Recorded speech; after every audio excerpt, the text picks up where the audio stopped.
നമസ്കാരം. ഞാൻ ഡോക്ടർ ബാലുമോഹൻ, ദയ ഹോസ്പിറ്റലിലെ കൺസൾട്ടൻറ്റ് ന്യൂറോ സർജനാണ്. ബ്രെയിൻ ട്യൂമർ എന്ന് പറഞ്ഞാൽ നമുക്കെല്ലാവരെയും പേടിപ്പെടുത്തുന്ന ഒരു അസുഖമാണ്. ഈ കഴിഞ്ഞ ജൂൺ 8-ാം തീയതിയായിരുന്നു ലോക ബ്രെയിൻ ട്യൂമർ ഡേ. അപ്പോൾ ഈ ദിവസം ലോകത്തുള്ള എല്ലാവരെയും ബ്രെയിൻ ട്യൂമറിൻ്റെ സിംറ്റംസിനെ കുറിച്ച് കൂടുതൽ അവെയർ ആക്കുക എന്നുള്ളതും, അതുപോലെ തന്നെ ബ്രെയിൻ ട്യൂമറിനെ കുറിച്ച് ജനങ്ങളിലുള്ള പല മിഥ്യാധാരണകളും അല്ലെങ്കിൽ തെറ്റായ ധാരണകളും മാറ്റുക എന്നുള്ള ഒരു ഉദ്ദേശം കൂടി ഇതിലുണ്ട്. അപ്പോൾ ഇന്ന് നമുക്ക് ബ്രെയിൻ ട്യൂമറെ കുറിച്ച് കുറച്ച് കാര്യങ്ങൾ സംസാരിക്കാം. എല്ലാവരെയും എല്ലാ ആൾക്കാരെയും പേടിപ്പെടുത്തുന്ന ഒന്നാണ് ബ്രെയിൻ ട്യൂമർ എന്ന് ഞാൻ പറഞ്ഞല്ലോ. അപ്പോൾ എല്ലാ ബ്രെയിൻ ട്യൂമറും അപകടകാരിയാണോ എന്നുള്ളതാണ് ഒരു പ്രധാന ചോദ്യം. അപ്പോൾ അതിൻ്റെ ഉത്തരം എല്ലാ ബ്രെയിൻ ട്യൂമറുകളും ഒരുപോലെ അപകടകാരികളല്ല എന്നുള്ളതാണ്. അതായത് ചില ട്യൂമറുകൾ കൂടുതൽ അഗ്രസീവ് നേച്ചർ ആയിട്ടുള്ള ട്യൂമറുകളുണ്ട്. അതുപോലെ തന്നെ ചിലത് വളരെ പതുക്കെ വലുതാവുന്ന തരം ട്യൂമറുകളും ഉണ്ട്. അപ്പോൾ ഇത്തരം ബ്രെയിനിലുണ്ടാകുന്ന എല്ലാ ട്യൂമറുകളുടെയും അതിൻ്റെ പല ഘടകങ്ങൾ അനുസരിച്ചാണ് അതിൻ്റെ അപകട സാധ്യതയും അതുപോലെ തന്നെ അതിൻ്റെ ട്രീറ്റ്മെൻറ്റ് ഓപ്ഷൻസും എല്ലാം ഉള്ളത്. അപ്പോൾ ഇത്തരം ട്യൂമറുകളുടെ പ്രധാനപ്പെട്ട ഒരു കാര്യമാണ് ട്യൂമറിൻ്റെ വലുപ്പം. അതായത് ട്യൂമറിൻ്റെ സൈസ് എത്രത്തോളം ഉണ്ട്, ചെറുതാണോ അതോ വലുതാണോ എന്നുള്ളതാണ് ഒരു ഫാക്ടർ. രണ്ടാമത്തെ ഫാക്ടർ എന്ന് പറയുന്നത് ബ്രെയിനിൻ്റെ ഏത് ഭാഗത്താണ് ഈ ട്യൂമർ ബാധിച്ചിരിക്കുന്നത്, അല്ലെങ്കിൽ ഏത് ഭാഗത്താണ് ഈ ട്യൂമർ ഉത്ഭവിച്ചിരിക്കുന്നത്, അല്ലെങ്കിൽ ഒറിജിൻ എവിടെയാണ് എന്നുള്ളതാണ്. ട്യൂമർ ഇരിക്കുന്നത് ചിലപ്പോൾ ഇലക്വൻ്റ് ഏരിയാസ് എന്ന് പറയും. അതായത് ബ്രെയിനിൻ്റെ ചില പ്രധാനപ്പെട്ട ഫങ്ഷൻ നടത്തുന്ന ചില ഭാഗത്താണ് ഈ ട്യൂമർ എഫക്റ്റ് ചെയ്തിരിക്കുന്നതെങ്കിൽ നമുക്ക് അതിൻ്റെ സിംറ്റംസ് തുടക്കത്തിൽ തന്നെ ഉണ്ടാവും. അതായത് ഒരു ഭാഗം, ഏതെങ്കിലും വശം തളർന്നു പോവുക, സംസാരശേഷിയെ ബാധിക്കുക, മെമ്മറി അല്ലെങ്കിൽ ഓർമ്മശക്തിയെ ബാധിക്കുക മുതലായ പ്രശ്നങ്ങൾ. അതുപോലെ ചില ട്യൂമറുകൾ തലവേദനയായിട്ടായിരിക്കും പ്രസൻറ്റ് ചെയ്യുന്നത്. അതുപോലെ ചില ട്യൂമറുകൾ അപസ്മാരമായിട്ടായിരിക്കും പ്രസൻറ്റ് ചെയ്യുന്നത്. അങ്ങനെ വിവിധ സിംറ്റംസ് ഈ ട്യൂമറുകൾക്ക് ഉണ്ടാവാം.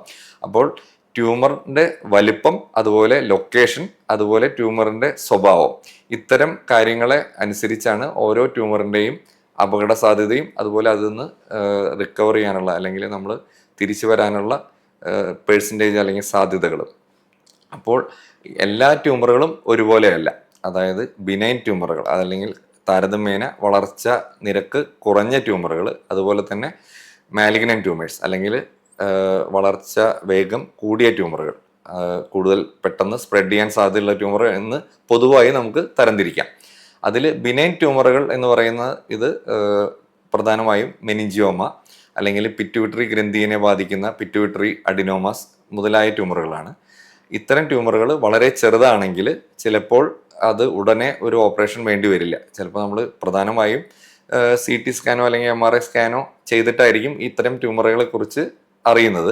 വളരെ ചെറുതാണ്, കാര്യമായിട്ടുള്ള സിംറ്റംസ് ഇല്ലെങ്കിൽ മിക്കവാറും രോഗിയെ ഒരു നിശ്ചിത കാലയളവിൽ സ്കാനുകൾ വീണ്ടും ചെയ്ത് അതിൻ്റെ വലിപ്പം കൂടുന്നുണ്ടോ എന്നുള്ള ഫോളോ അപ്പ് ആയിരിക്കും പ്രധാനമായിട്ടും ആവശ്യം വരിക.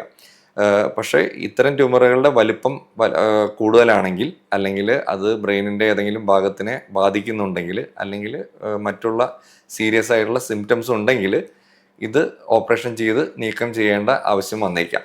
അപ്പോൾ ഇത്തരം ട്യൂമറുകൾ, ഈ ബിനൈൻ ട്യൂമറുകൾ സാധാരണ സർജറി ചെയ്താൽ അതോടുകൂടി പൂർണ്ണമായിട്ടും മാറുന്ന തരം അസുഖമാണ്. അതായത് ഈ ട്യൂമർ സേഫായിട്ട് നമ്മൾ സർജറി ചെയ്ത് മാറ്റുകയാണെങ്കിൽ പിന്നീട് ഫോളോ അപ്പ് വേണ്ടി വരുമെങ്കിലും മിക്കവാറും 90% രോഗികൾക്കും ഈ ട്യൂമർ കൊണ്ടുള്ള ബുദ്ധിമുട്ടുകൾ ജീവിതകാലത്ത് ഉണ്ടാകാനുള്ള സാധ്യത വളരെ കുറവാണ്.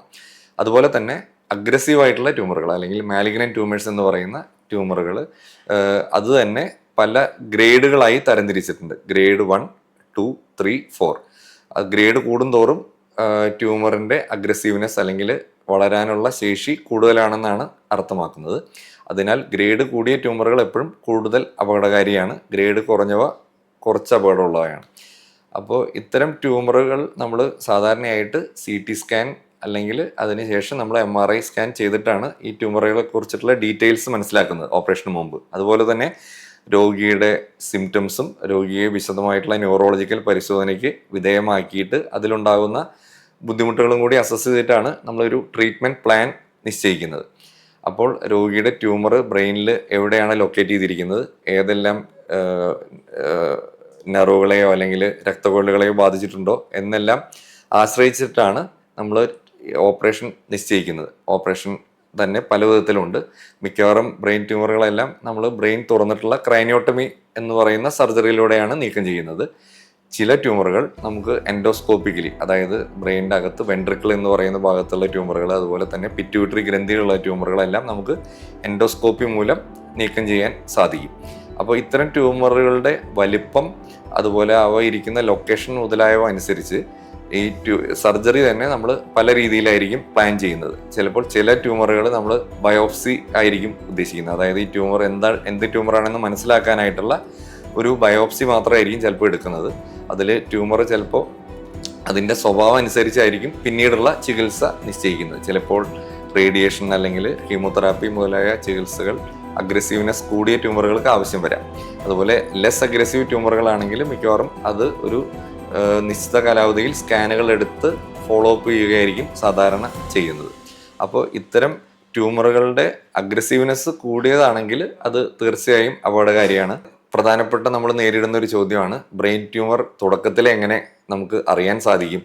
പേഷ്യൻസ് അല്ലെങ്കിൽ രോഗികൾക്ക് അല്ലെങ്കിൽ കോമൺ പബ്ലിക്കിന് എങ്ങനെ ഇതിൻ്റെ സിംറ്റംസ് മനസ്സിലാക്കാം എന്നുള്ളതാണ് നമ്മൾ നേരിടുന്ന മറ്റൊരു ചോദ്യം.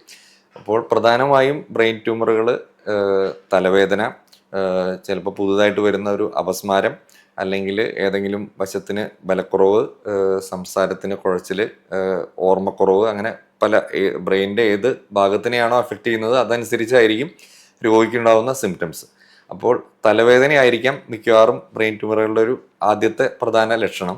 പക്ഷേ എല്ലാ തലവേദനകളും ബ്രെയിൻ ട്യൂമർ അല്ല എന്നുള്ളതാണ് നമ്മൾ തുടക്കത്തിൽ മനസ്സിലാക്കേണ്ടത്. അപ്പോൾ ഈ തലവേദനയായിട്ട് പ്രസന്റ് ചെയ്യുന്ന രോഗികളിൽ വളരെ ചുരുങ്ങിയ ഒരു ശതമാനത്തിൻ്റെ ആയിരിക്കും നമ്മൾ സ്കാനൊക്കെ ചെയ്ത് ട്യൂമർ ആണെന്ന് കണ്ടുപിടിക്കുന്നത്.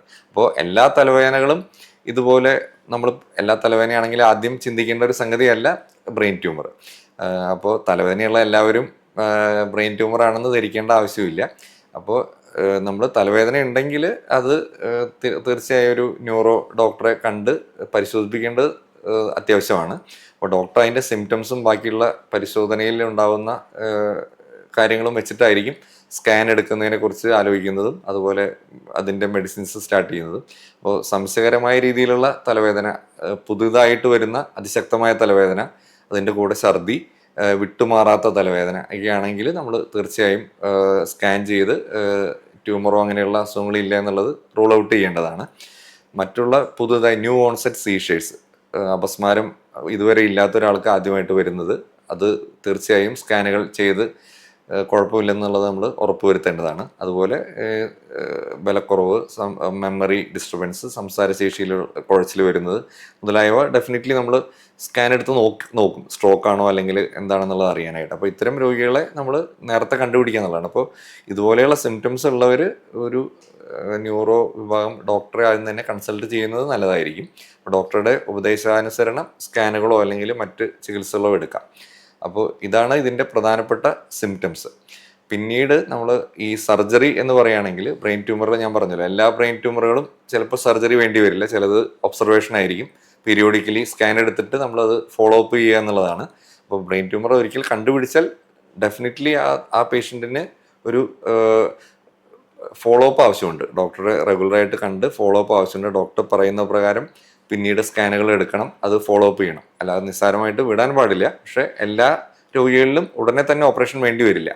അപ്പോൾ പിന്നീട് ഈ ട്യൂമറുകളുടെ സ്വഭാവം കാലക്രമേണ വ്യത്യാസം വരാം. ചിലപ്പോൾ പിന്നീട് വലിപ്പം കൂടാം, കൂടുതൽ ഭാഗങ്ങളിലേക്ക് സ്പ്രെഡ് ചെയ്യുക, അങ്ങനെയുള്ള കാര്യങ്ങൾ ഉണ്ടാവാം. അപ്പോൾ അത്തരം രോഗികളെ സ്കാൻ ചെയ്തിട്ടായിരിക്കും പിന്നീടുള്ള ചികിത്സ. സർജറി ആണെങ്കിൽ സർജറി തീരുമാനിക്കും. ഞാൻ നേരത്തെ പറഞ്ഞല്ലോ, പലതരം സർജറികളുണ്ട്. പ്രധാനമായും ക്രാനിയോട്ടമി എന്നുള്ള ഇത് ചെയ്ത് ട്യൂമർ പൂർണ്ണമായിട്ട് നീക്കം ചെയ്യുക എന്നുള്ളതാണ് പ്രധാനപ്പെട്ട മിക്കവാറും ട്യൂമറുകളിൽ ചെയ്യുന്ന ഒരു സർജറി. അതുപോലെ തന്നെ ചില ട്യൂമറുകളിൽ ഞാൻ പറഞ്ഞ പോലെ എൻഡോസ്കോപ്പിക് സർജറി പോസിബിൾ ആണ്. അതുപോലെ തന്നെ ചില ഡീപ്പ് സീറ്റഡ് ആയിട്ട് ബ്രെയിനിൻ്റെ അകത്ത് ഇരിക്കുന്ന ചെറിയ ട്യൂമറുകൾ ചിലപ്പോൾ നമ്മൾ സ്റ്റീരിയോടാക്റ്റിക് ബയോപ്സി എന്ന് പറയും. ഇപ്പോൾ റോബോട്ടിക് ഇത് ആം ഉപയോഗിച്ച് സ്റ്റീരിയോടാക്സി, ചെറിയൊരു ഹോളിലൂടെ അകത്ത് പോയി കമ്പ്യൂട്ടറിൻ്റെ അല്ലെങ്കിൽ റോബോട്ടിൻ്റെ സഹായത്തോടെ ബയോപ്സി എടുക്കുന്ന ഒരു സംവിധാനമുണ്ട്. അപ്പോൾ അതിൽ ബയോപ്സി എടുത്തതിന് ശേഷം അതെന്താണെന്ന് അറിഞ്ഞതിന് ശേഷമായിരിക്കും പിന്നീടുള്ള അഡ്ജുവൻ തെറാപ്പി, അതായത് കീമോതെറാപ്പി അല്ലെങ്കിൽ റേഡിയേഷൻ ആവശ്യമുള്ള ട്യൂമറാണോ അതോ നമ്മൾ ഫോളോ അപ്പ് ചെയ്യേണ്ടതാണോ എന്നുള്ളത് തീരുമാനിക്കുന്നു. അപ്പോൾ മിക്കവാറും ട്യൂമറുകളുടെ ഒരു മെയിൻ ട്രീറ്റ്മെന്റ് എന്ന് പറയുന്നത് സർജറി ആയിരിക്കും. പിന്നീട് ബയോപ്സി റിപ്പോർട്ട് അനുസരിച്ചായിരിക്കും പിന്നീടുള്ള ചികിത്സ തീരുമാനിക്കുന്നത്. അപ്പോൾ അതിൻ്റെ അഗ്രസീവ്നെസ് കൂടുതലുള്ള മാലിഗ്നന്റ് ട്യൂമർ ആണെങ്കിലാണ് കീമോതെറാപ്പി, റേഡിയേഷൻ അങ്ങനെയുള്ള കാര്യങ്ങൾ ചെയ്യുന്നത്. അത് നമ്മളൊരു ടീമാണ്, ഓങ്കോളജിസ്റ്റും റേഡിയേഷൻ ഓങ്കോളജിസ്റ്റും ഉൾപ്പെട്ട ഒരു ടീമാണ് അതിൻ്റെ ചികിത്സ തീരുമാനിക്കുന്നത്. പക്ഷേ ഇത്തരം പേഷ്യൻസും പിന്നീടും റെഗുലറായിട്ട് ന്യൂറോ സർജൻ്റെ അടുത്ത് ഫോളോ അപ്പ് ചെയ്യേണ്ടതാണ്. അതിൻ്റെ റിക്കറൻസ്, ഇത്തരം അഗ്രസീവ് ട്യൂമറുകളുടെ ഒരു ഡിസഡ്വാൻറ്റേജ് അല്ലെങ്കിൽ കോംപ്ലിക്കേഷൻ എന്താണെന്ന് വെച്ചാൽ ഈ ട്യൂമറുകൾ വീണ്ടും വളരാനുള്ള സാധ്യത, അതുപോലെ ബ്രെയിനിൻ്റെ ബാക്കി ഭാഗങ്ങളിലേക്ക് സ്പ്രെഡ് ചെയ്യാനുള്ള ഒരു സാധ്യതയുണ്ട് എന്നുള്ളതാണ്. അപ്പോൾ അത് ഫോളോ അപ്പ് നമ്മൾ റെഗുലറായിട്ട് ചെയ്യേണ്ടതാണ്, മെഡിസിൻസ് നിർത്താതെ കഴിക്കേണ്ടതാണ്. അപ്പോൾ ട്യൂമറുകൾ, ബ്രെയിൻ ട്യൂമറുകൾ നമ്മൾ എല്ലാവർക്കും ഒരു പേടിസ്വപ്നമാണെങ്കിലും ഇന്നത്തെ കാലത്ത് അതിൻ്റെ പുതിയ ചികിത്സാ രീതികളെല്ലാം ഉള്ളതിനാൽ പല ട്യൂമറുകളും നമുക്ക് വളരെ സേഫായിട്ട് ചികിത്സിക്കാൻ സാധിക്കും.